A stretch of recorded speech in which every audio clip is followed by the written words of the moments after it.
Good afternoon. Oh.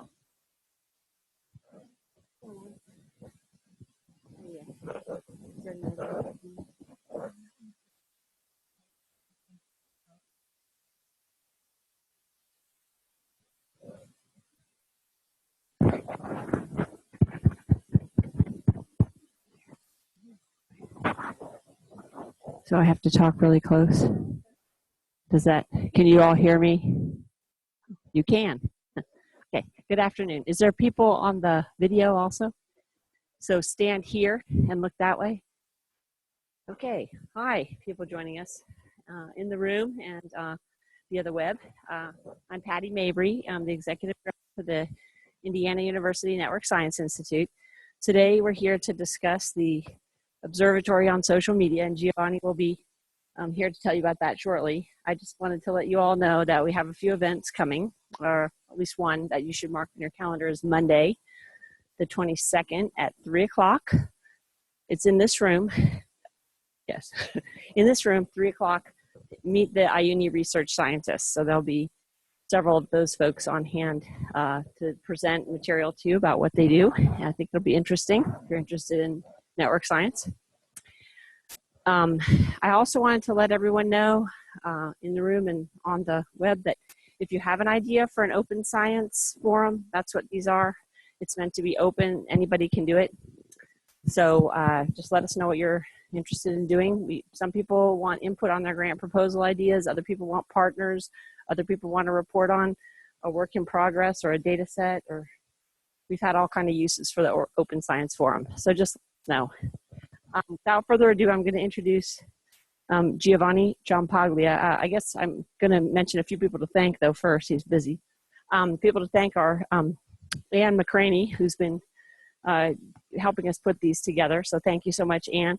Val Penchev and his team, who helps a lot with audio. And then Emily and Cammie here, who do the SSRC, and they provide the space for us. So that's been terrific for many of these types of meetings.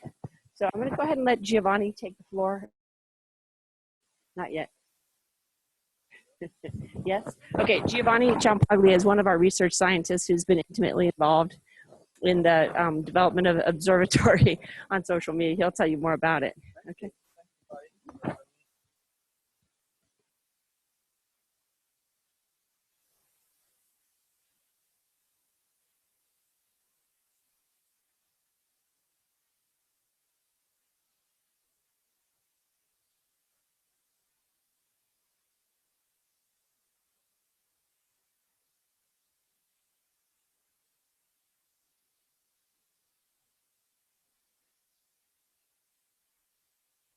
Well, I guess you guys can hear me. I hope the folks also on Zoom can hear me. But okay, perfect. What?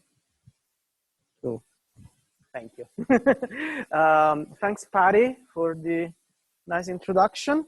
I'm gonna talk about the Observatory on social media. Can I have a quick show of hands of how many PhD students are in the room right now? Okay.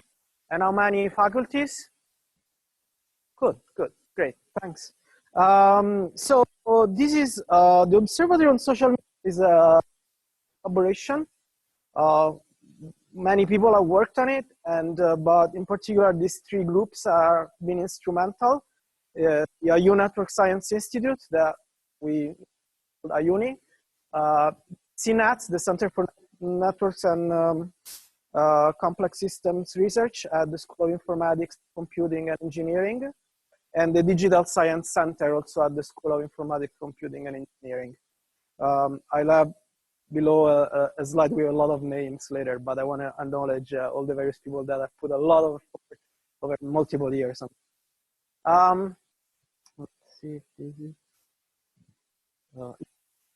So I'm gonna talk about three things, and I'm gonna give a demo at the end. So I'll try to keep it brief. I would like to keep it interactive. Keep your questions about how do I do X for later. But if you have questions about this stuff, please interrupt me. I'm gonna start with like a very question hopefully the people who are here probably are already an answer for, but what can, or at least an interest. And the question is, what can Twitter data do? Examples of research that shows like the, let's say, power of this kind of resources. And go and talk very briefly at a high level.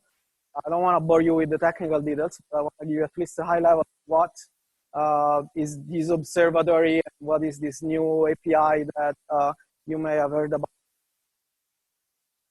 A bit more probably in the meat of what we're interested on, which is like research, and especially I want to like use some words of caution and make you aware that this is all great and everything, but there's also like things that we have to take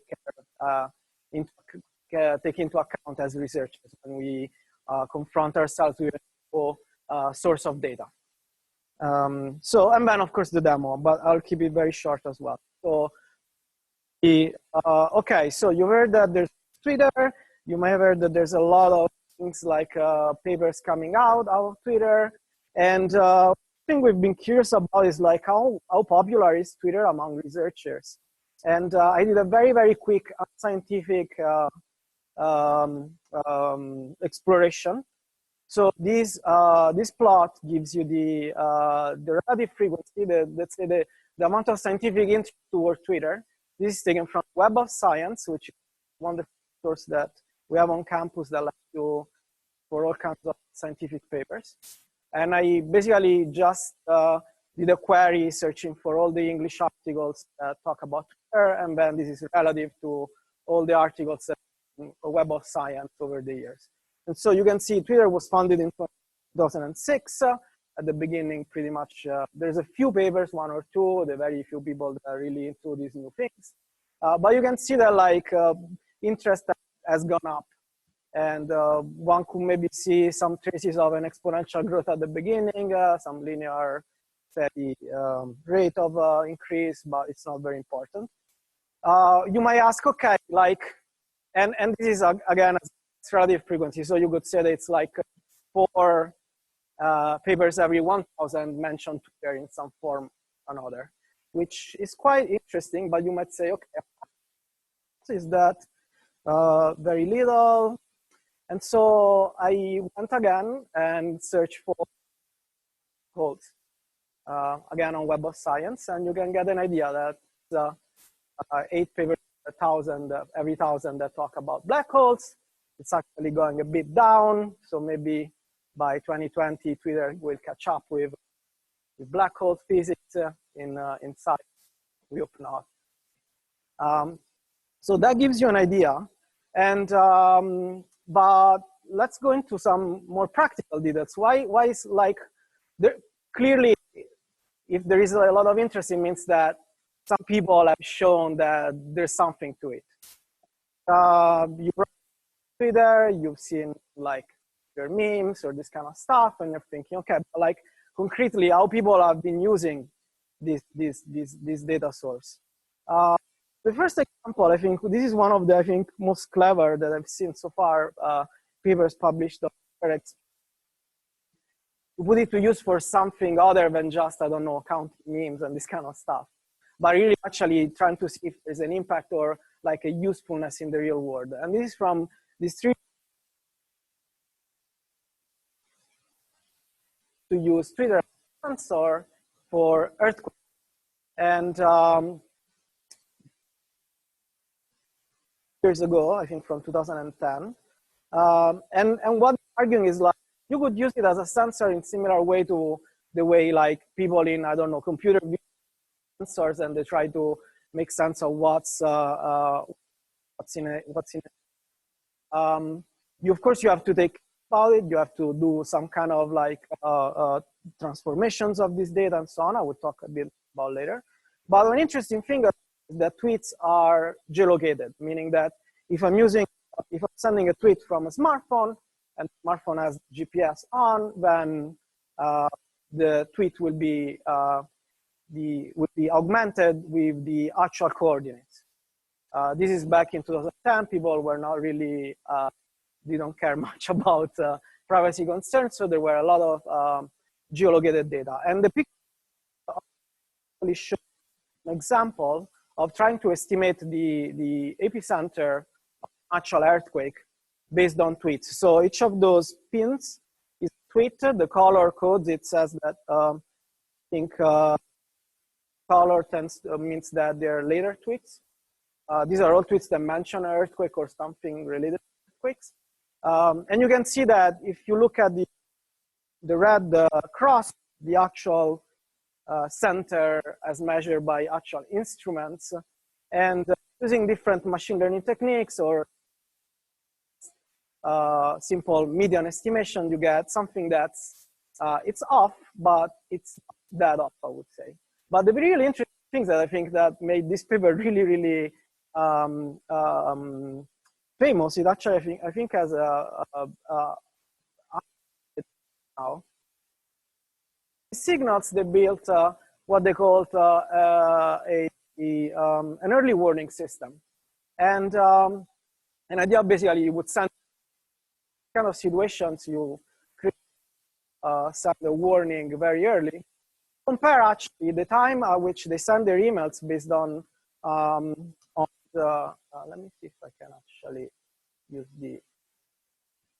so the time at which their system sends an email, and the actual time at which I think JMA is probably the Japanese some scientific body of government is announcing the earthquake, and they're actually beating the official announcement by a few minutes, which in cases could be very, very precious. So this was already something that I think like a lot of people kind of like eyes to how this can be used to scale. They're very reactive to actually sense what's happening in the real world. Another example is from this group of researchers in Spain, from Universidad Tercero in Madrid, I think, who use it for something different. Instead of looking at natural events, they were interested about the economy of Spain. I think after the big recession of a few years ago, they were interested in saying what's really hard is to get good data about the pulse of the economy, and in particular the labor market. And so we're interested in get an idea of estimating the unemployment rate in a way that cover all of Spain and give you estimate in a more timely fashion, as opposed to doing, or a complement, I would say, to doing surveys. So pull there something that we know how they work. We have there's a lot of literature about them, but they're also time consuming and expensive. If we could complement that with something more more real time, let's say, that would be very helpful. Of things about regions in Spain. So this is a map of Spain, and each of these areas is a little administrative region, if I remember correctly. Model. One of the things that they discovered was a very clear signal, was basically looking at the time at which people are tweeting, and based on a certain set of words. And they discovered that regions that have a high unemployment rate, they actually tend to have a different signature than those with low unemployment rate. And that was something very striking that could explain more than just a bunch of big predictors. One thing that they also very much to actually really care about writing to take care about things and making sure that the data are clean, so to speak. Because of course, this is what everyday language, and so it's not the standardized language that you would expect. And third, this is yet another domain. This is the domain of research made by colleagues of mine here at IU and at the School of Informatics, and also affiliated to Alessandro Fommini and Filippo Menzer.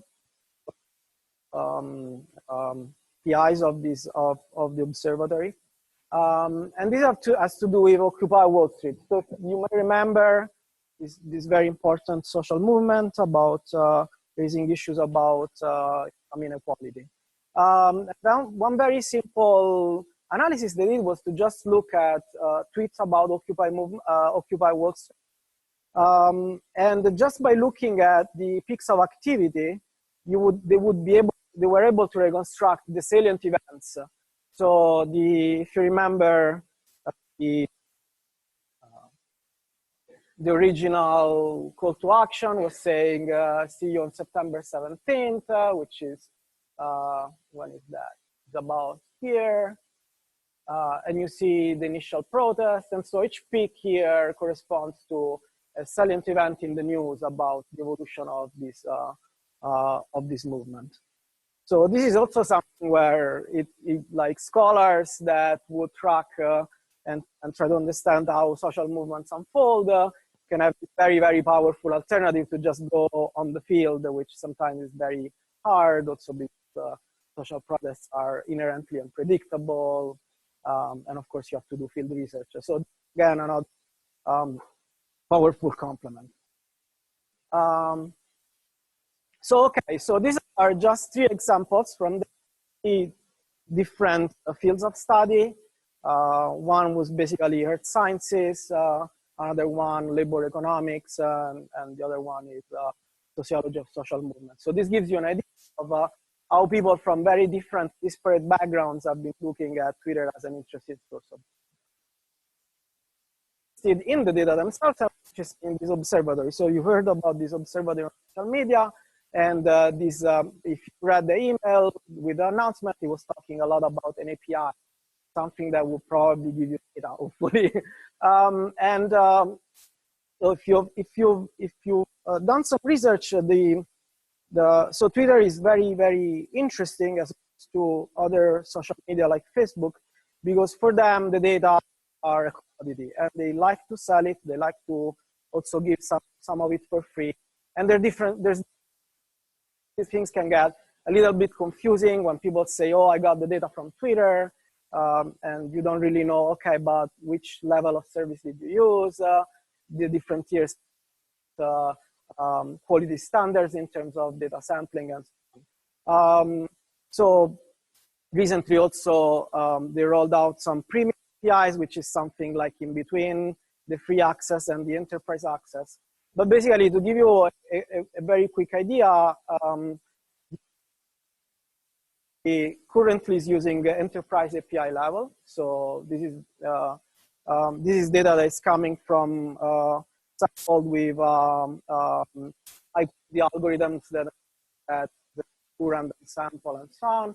And we're roughly getting 1 every 10th tweet, basically. So of every possible things that you're interested about, we'll get roughly 10% of it, let's say. In the past, we were relying on this on something that was more or less a standard API, and so we have also older data. But at this moment, I think we're only giving access to the data collected with the enterprise system. So quick, so this is the size of our data collection. We've been collecting data since 2010, so we arrived a little bit late to Twitter. It was already 4 years old. And what you see in the collection basically mirrors the system. We currently have, it peaked around 2014 in terms of the activity. I don't have data. I think probably now they're going a bit more up in terms of tweets, just because they allowed people to run lots, which apparently was something that was putting off people when people would just not be able to fit everything in 140, would not be able to actually send anything.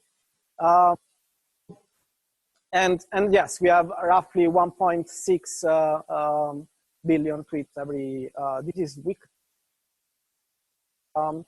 And so if you go right now, if you search for Observatory on social media, Indiana University, which, by the way, the way we like to call it OSoMe, as Observatory on Social Media, because we like the tools and we also like fonts, is that you can go on the tools page and this is what you see. You see a number of different applications and tools. And I'm not going to talk about this one. This is a separate project, even though it's related. I'm going to give a little intro to this because it also has important implications if you want to use data from Twitter. But there's these other tools that are publicly available: trends, maps, networks, movies. So I'm not going to talk about this because these are what everyone can get. You don't have to be an IU affiliate to have access to these tools. These are public tools. They're interesting and they're a nice complement, but they're limited in terms of the data that they can give you, because being public, they have to comply with the terms of service of Twitter. And as I said, Twitter sells their data, so of course they don't like to have tools that give data out for free. Whereas this new API that I'm gonna give you a demo about is by virtue of the fact that IU is now an academic partner, can give you access to the raw data. So quick overview. This is really like if you're interested in computer science stuff and systems. I'm not really gonna talk much about it. So these tools that I showed were like this part here. There's the video part. Then there's like, as you can imagine, you get data. You have a system for collecting, storing, and so on. And what we have now is a new internal API. Basically, this is something that you can apply for access to this API, and you will be able to basically collect your own data and create the system, this large collection that I just showed you a second ago. The main interface is this one. It's called the Most Tavern, and it's just because we like The Simpsons.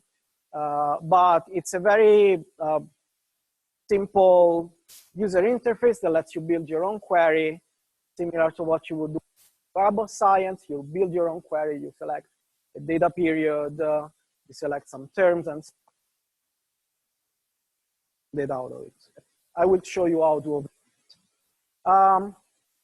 But okay, let's assume that you have already access to think that probably you can use Twitter with a very clever idea to collect data about some phenomenon that you're interested about. You're writing your own PhD thesis. You're writing, I don't know, you want to write down a ground proposal, proposing to use social media data because it's cool and so on. And in particular, you want to do like work in SBE, the social behavioral and economic sciences. So like everything that has to do with behavior. This is where you should pause for a second and ask yourself, are these data good sources of data? Are they good sources of data for my research questions? Do they come with biases? Are they representative of the phenomenon that are looked at? And there's now a little bit of literature, but there's also examples of where things can go wrong. If you heard about this big data app called Google True Trends, so this was something like one of the very earliest applications that were showing like the promise of big data. Like, oh my God, Google is able to forecast peak of the influenza season weeks in advance before the CDC. So the CDC has this network of physicians throughout the country. They literally get the pulse of people. They measure temperatures. They get this data. They send data by normal traditional systems like, I don't know, on the phone or email. And they collect everything and they say when peak will be. And the folks at Google realized that when people are starting to have the symptoms of influenza, they will probably look it up on Google, which say, I don't know, fever. And so they made this very clever observation that perhaps if we monitor the number of queries to these kind of terms, probably we can get an idea of like the peak, because if like there's a lot of interest in searching for these things, presumably means that a lot of people are starting to feel sick. And these lines were showing, if you see like over the years, blue is the CDC estimate, and the orange would be the Google flu estimate. So in the first years, things were really going well.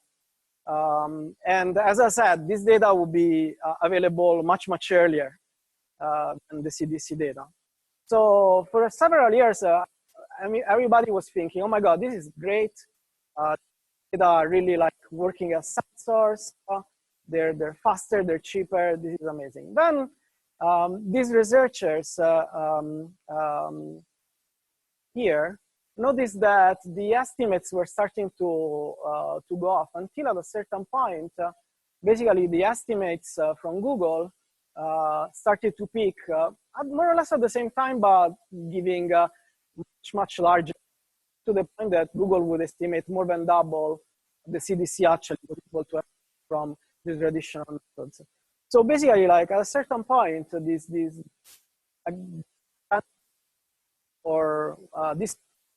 what's happening in society completely out of control, bad results. And in this paper that I suggest you to read by these researchers, was given an explanation. The reason is that Google Flu Trends was in somehow a victim of its own success. So the folks at Google did not realize that at the same time when people are searching for fever or headache or flu, because they really are starting to be sick, at the same time, like the news would talk about this new great tool by Google, which is called Google Flu Trend. And so the people that were interested in the tool were generating the same kind of behavior that was fooling the tool itself. So this was an experiment. Google, of course, was never claiming that must be used in real settings. But in a certain sense, this was a kind of wake-up call for many people in research. And now there's a lot of people have been thinking about all the possible things you should take into account when you're using social media data. There's this really good commentary on science by Derek Roots and Jürgen Pfeffer on the views how you can reduce the biases and flaws in social media data. And as you can imagine, there's the ones like things about data collection, understanding the biases of your available data, is your proxy population that you're actually capturing, and so on. But there also, because this is social media and this is something where there's not really people, but there's accounts, you have new kinds of problems. For example, you need to take care of applying filters to correct for accounts that are not really people. If you're on Twitter, chances are that maybe you follow some bot, maybe a bot that posts quotes from Shakespeare, or maybe that telling you, I don't know, what's the saint today, or what's the Dow Jones industrial average today. But sometimes you also get, you might not realize, but you might also be exposed to tweets produced by accounts that try to pass themselves as humans, but they really are not. And so these are called social bots. And social bots have been, we were actually, the interesting thing is that we're detecting these accounts and to understand also the ways that these accounts can be used. And we've been observing, and if you've listening to news talking about instances where social bots have been used, for example, to manipulate public conversation. Very good example here is the conversation about SB 277. This is a state bill 277, a California state bill that was basically the state bill that would make mandatory vaccinate your children in California. Like I think it was basically phasing out public belief exemption for parents. And this was coming after measles case is that you may have heard about a few years ago that an outbreak of measles at Disneyland in California that led to a massive outbreak. So of course you can imagine that there's a public discussion about whether the state wants to change its policies and so on. So of course people take to Twitter, use the hashtag SB277 to talk about it. But embedded in this conversation, we realize there's a lot of accounts that actually are not people. In this 3D visualization, this is a network. It means that each of these dots is an account, a user handle on Twitter. And the accounts are connected by lines, by edges. An edge here means that there's an exchange of information. So on Twitter, you can broadcast something. You can mention something else.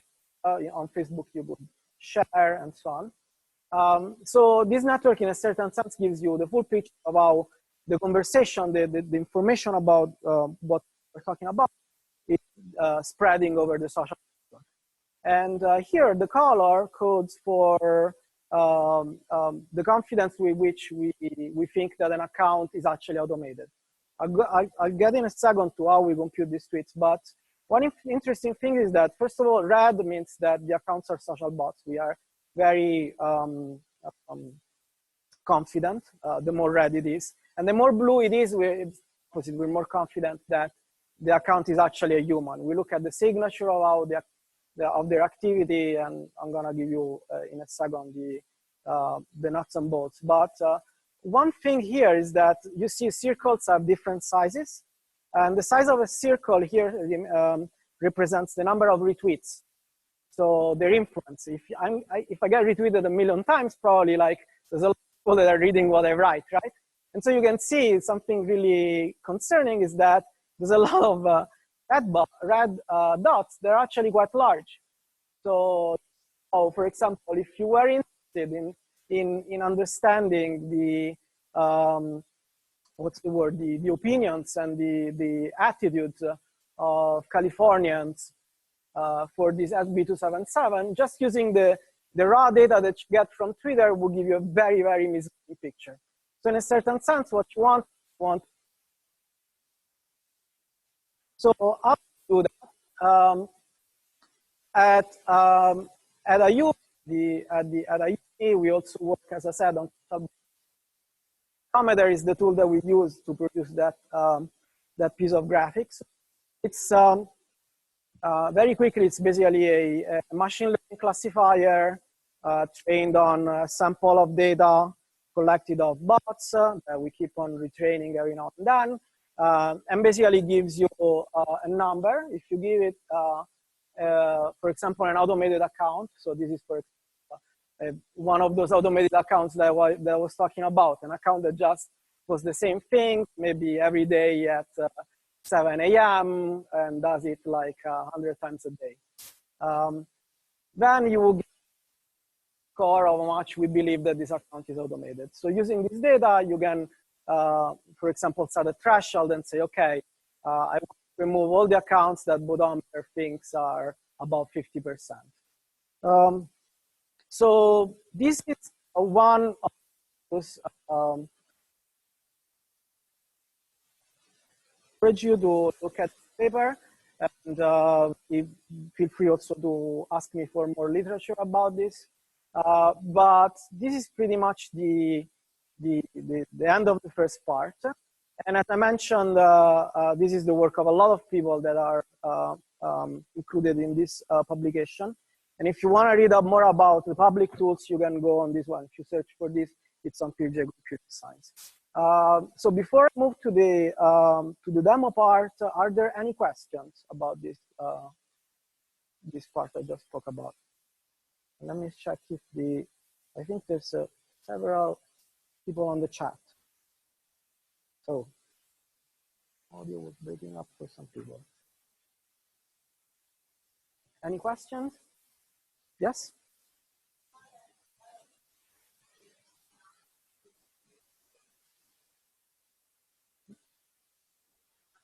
Oh, you mean in Bodometer? Oh, yeah. Okay, so the question was that a lot of the analysis in bodometer is English-based, but there are also language-independent features. And yes, exactly. So I skipped here, but basically, bodometer is based on a number of different types. We look at what we can understand from English, but if there's also stuff from the other languages, at this point, we cannot really study different languages, but there are features that are independent of language. It could be, for example, the people you're friends with, the people you follow, or your signature activity. As you tend to, if you're, for example, posting a tweet every 5 minutes sharp, it's very unlikely that you're a person. And other kinds of, so these do not take in input any text from the, and therefore used in you're not interested in English. So if you're, for example, studying, I don't know, the unemployment rate in Spain, then those would be the features you want to look at and not the English-based one. Yeah. Any other question?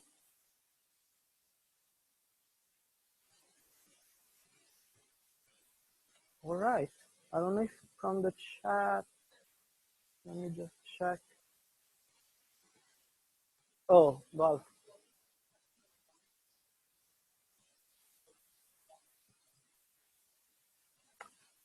Yes, so this is roughly, it's a probabilistic score. It's not exactly a probability itself. It doesn't mean that there are 72 chances that out of 100, but it's roughly, we know that scores above, the classifier is calibrated so that setting, I think, a threshold about around 45, 50%, excuse me, maximize the accuracy. So meaning that if you just set a simple threshold saying everything, I do not trust anything above, let's say 50%, that will give you roughly the best performance in terms of like how many false positives and negatives you will have. Okay, any other question? Okay, so I'll give a use it. Anybody who wants to talk about how they plan to use it, I would be very, very curious to hear.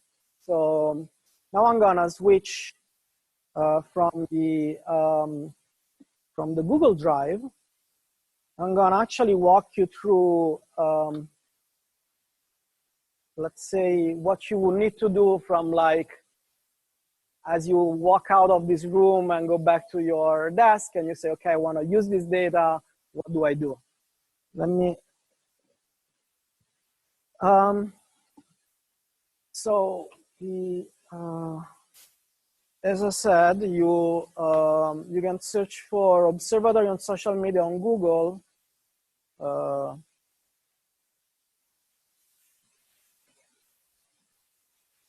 And we should be, yeah, that one of the top. You can go. So this is the front page. You can go on Tools, and this was the page I was showing you a second ago. These are the various public tools. This is the bodometer, by the way. And if you want to have access to the raw data, the enhanced data access, then you click here, enhanced data. And this takes you to the website of the Network Science Institute. They're the resources page. And it's the OSoMe, the Observatory on social media. So these are basically, this page gives you all the information you need for applying for this, for access to this resource. And we ask you to basically provide some basic information. You need to be aware that there are, of course, some terms of service that you need to respect. So very simple would be, you cannot go and resell this data to somebody. Of course, you cannot use this data for commercial purposes, and a few other things. And everything is explained here. There is an FAQ that which we try to capture, or at least predict the most common questions. But basically, once you can go on this is the actual access policy, and then you can request access at this form. So this form right now, it's loading automatically because I'm logged in with my IU user account, but it will let you access only if you enter your IU user account. So you will have to go through CAS, do the dual authentication, and then you will be redirected to this one. You can just basically, we don't really need much information from you other than your name, your contact information, which department you are, and some very brief description of what you want to do with this data, because we're curious also for our own statistical reasons. And as I said, we ask you to read the various policies and to say that you agree with them. And you submit it. This takes a few days for our wonderful data steward to get back at you. But unless there's some really odd red flag, in general, we approve it right away because we don't really, we know who you are. So in any case, if you do something bad, we know who you are. Now, when you will get an email explaining how to access the data, and but basically, oh, great. Let me try to do this. Oh yeah, of course, because I'm logged as the. So once you get this URL that gives you access to Mostava and the interface, you just type that in. You will be again prompted to enter your username and password. Oops. Very long one as usual. You get through the two-step login. Eventually, there you go. Approve. There you go. And now you are in front of what we call the query builder. So if you just want to use the system to like run one query, get all the data you need, and that's it, this is what you need to do. It's you just arrive here, and this is gonna be what you will use. So the way it works is that it's we'll start asking you who you are. Again, I'm entering my email address because these queries take some time to process. And instead of having you wait for 3 hours in front of a computer screen, we send you an email when the data are ready to be downloaded. So first thing is that we will need your IU email address. And then we actually enter into the query part. So the first thing is that we can search tweets. So you can imagine that you have a very large collection of tweets. It's almost like being at a library, but instead of looking for a book, you're looking for a tweet. And you can search by any way you can imagine. You can search by the author, by the text, by additional things like if there is a URL, if this tweet is a retweet of somebody else, and so on. And so the first thing is that you want to specify your mean of searching. You can search, for example, all the tweets with a particular hashtag. In this case, you would select the hashtag query type. Or you would be interested in, say, tracking the spread of how people are sharing a particular URL. Say that there is a viral campaign and that is asking, I don't know, people to go on a website and click or do something, and you want to track how this URL is spreading, then you just enter the URL there. And so that will tell you, for example, the format. Say, I want to look at how the stories from CNN are spreading, for example. You can search for individual words, for specific phrases. This is very useful, for example, when you're looking for memes. So memes tend to be variations of a phrase. So this is where you can enter the exact phrase, and we will give you only the tweets that match that exact phrase. You can search for specific user IDs. I don't remember, I guess you can enter numeric user IDs. and other couple of things. An interesting one is the coordinate box. So say, as going back to the example of the Japan earthquake research, you are interested in getting all the, I don't know, all the tweets that are being done by people in Bloomington, Indiana. Then you just need to enter the latitude, longitude coordinates for a box, basically a rectangle that covers your area of interest, and that will give you the all the tweets that are geolocated. And the last thing is that you, as I said, you enter a period of interest.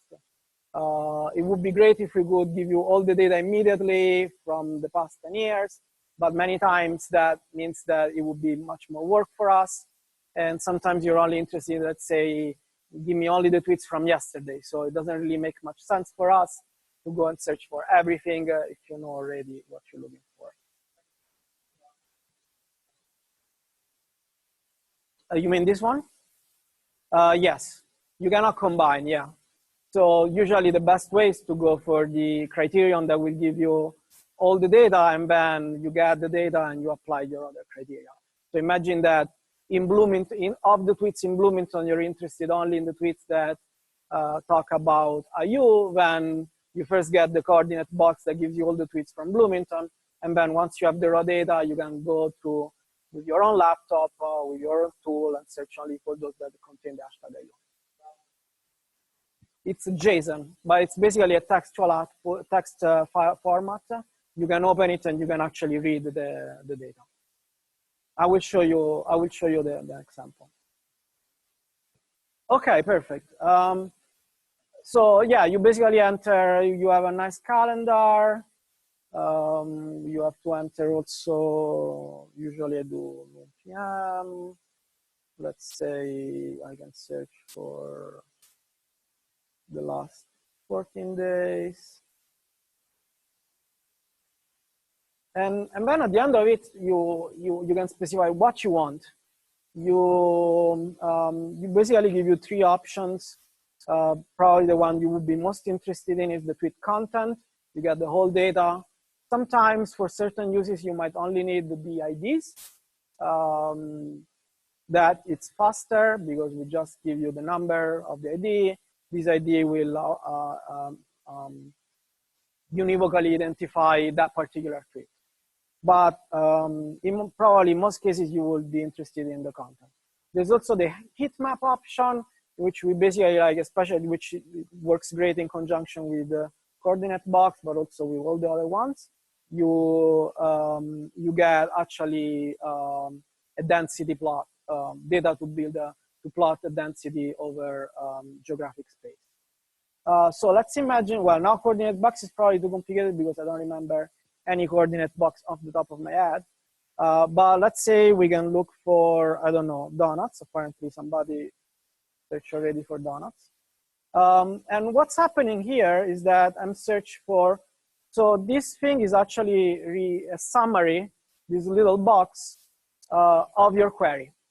So this is very helpful when later for a more advanced usage, you want to say, okay, it took me like 30 seconds. I entered all the data, I click submit, that's it. Now imagine that instead I want to repeat this, I don't know, every day. Instead, you could of course do it every first thing on the morning with your coffee, but you could also automate it. And so one way to automate it is that we provide information to do so. It's more advanced usage. If you're interested in it, come talk to me later, I can explain. But so in this way, this form works both as a normal form, just as a way to get data, or as what we call a query builder, meaning once you have this information, you can reapply it later for automated query. But let's assume that you don't need to do this kind of stuff right now. You're just interested literally in all the tweets about donuts in the last 14 days, and you just click and submit query. Now, this thing is gonna spin for a while. Usually it takes a little bit. Yes, what it will do, it will only collect the tweets with geographic coordinates, and will give you the information for those.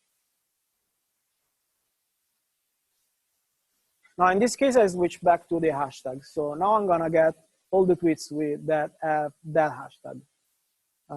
But if I did coordinate, yeah, it would give me only those that is able to locate in space, so that have this additional information. So to give you a quick estimate, I think, well, it depends, but I think that recently about 1%, 1 to 3% of all tweets are geolocated. In the past, it was not like that. It depends on policies of Twitter. It's a long story. But so to give you an example, there's like, it's not all the tweets include geographic coordinates.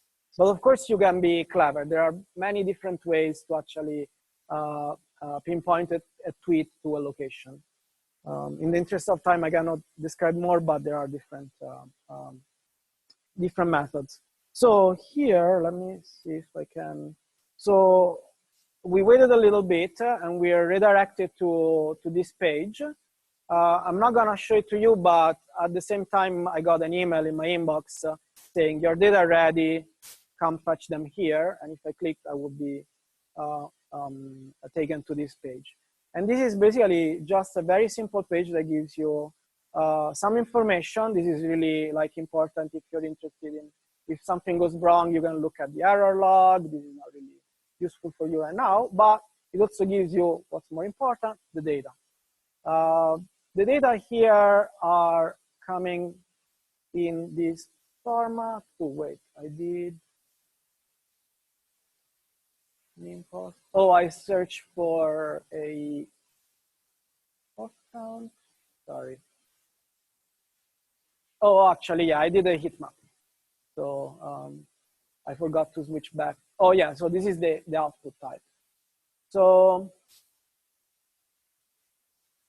the kind of, so in this case, actually, this is exactly the output to your query. So we're giving you like the coordinates of tweets that include the hashtag donuts, and it's giving you the count at each coordinate. So this is a small query.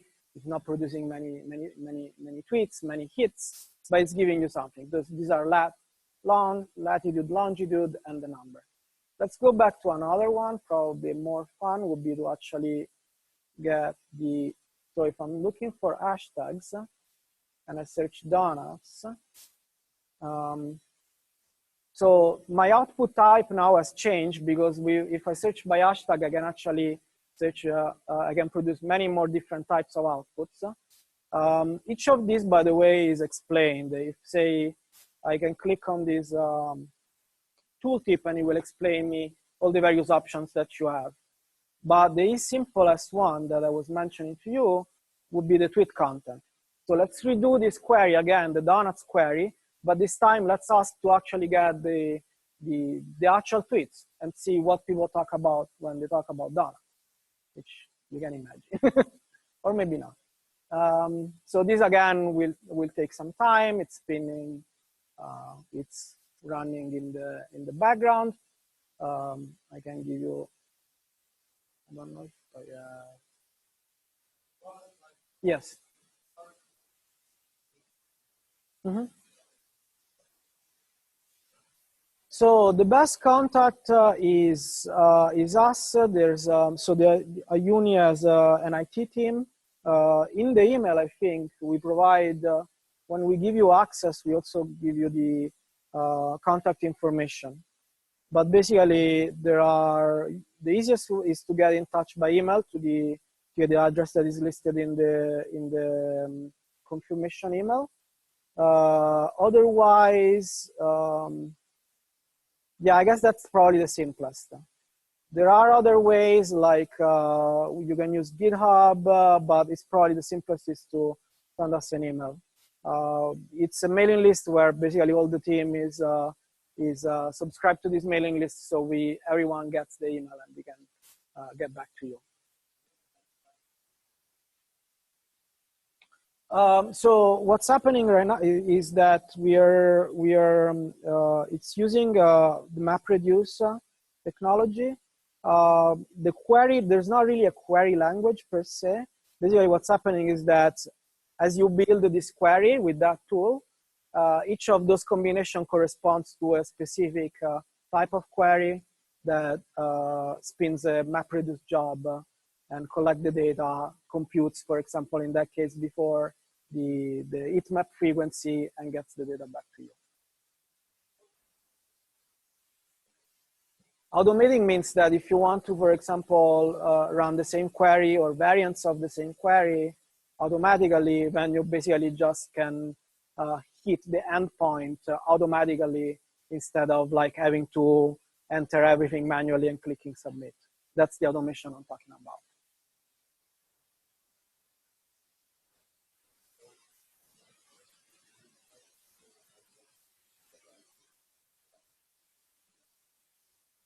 Ooh. Let's see, is there a WinZip? So this is the,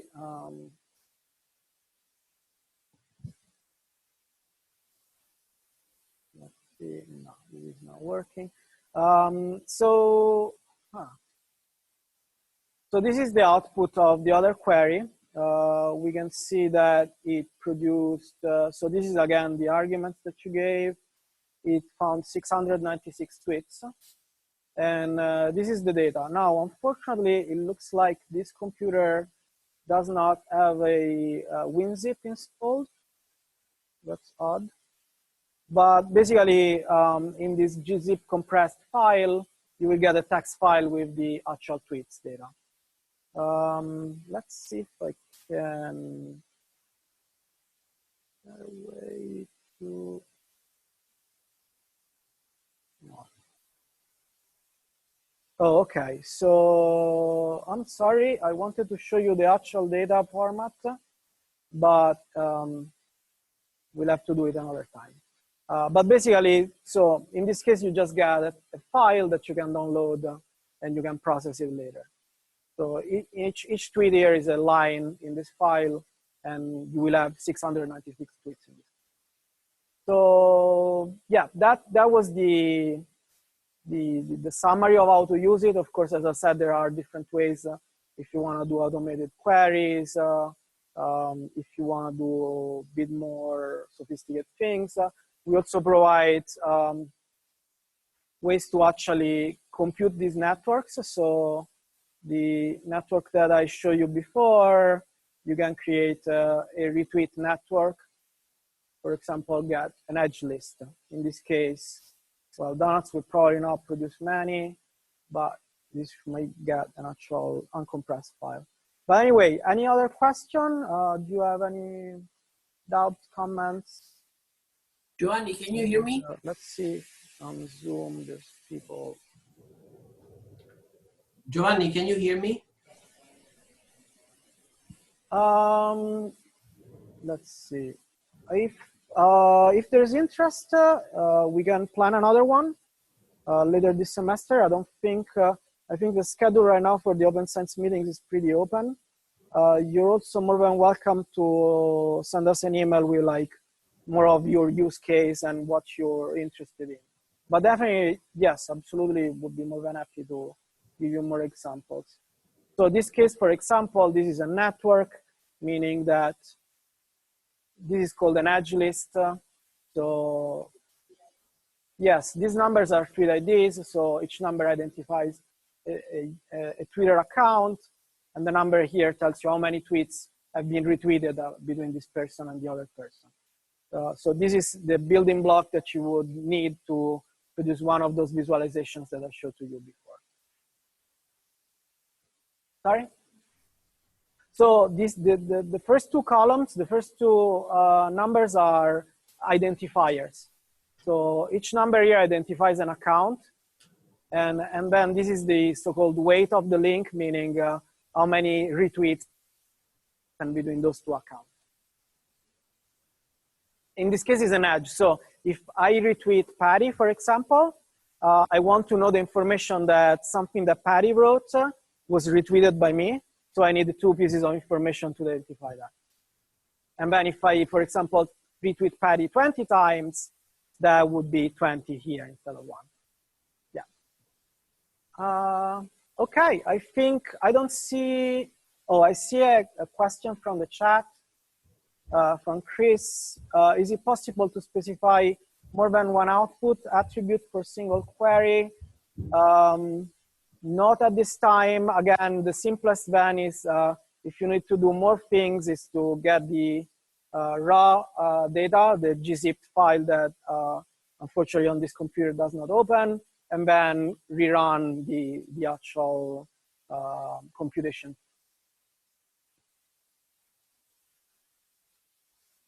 Yeah, absolutely. I can hang around for, like, as I said, I would be more than interested in knowing what the people in the room would like to use this resource for. So I think we can end the broadcast now, and anybody who wants to stick around, feel free to do so. Thank you, everyone. Yeah.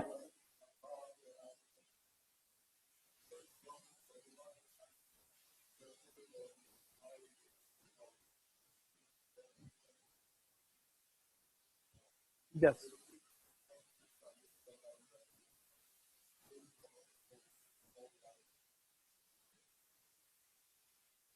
Okay. Thank you very much, guys.